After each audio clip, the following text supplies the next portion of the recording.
Hi, I'm Dan from Great Northern Games, and I'm going to show you how you might set up the game Noble Treachery.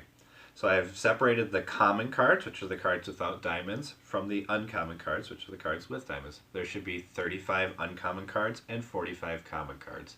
To start the game, the dealer will select or randomly choose 10 uncommon cards to get rid of. So these will not be in the game. So we'll just take random. So these cards will no longer be in play and will not be available for this game. Then we will shuffle the two piles together to create the draw stack. After shuffling, we are going to seed the discard stack. In a 4-player game, this means we are going to take 18 cards off the top of the deck and create a discard pile. In a 5-player game, it would be 15 cards, and in a 6-player game, it would be 10. So we'll set up for a 4-player game, so we'll take 18 cards.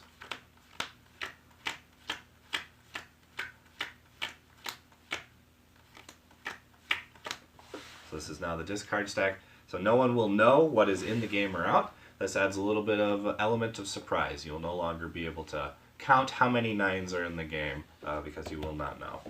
Secondly, we will set up the token stack. There is 5 of each color token, and you take 1 token for each number of players minus 1. So in a 4-player game, we would have 3 of each color. In a 5-player game, we would have 4 of each color. And in a 6-player game, you would use all of the tokens.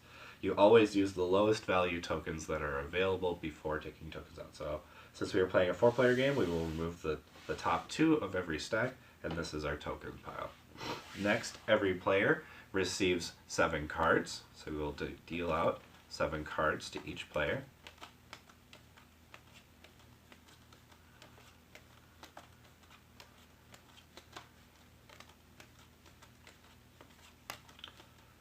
So this forms everyone's starting hand. So now we have a draw stack, a discard stack. Everyone has 7 cards in each of their hands.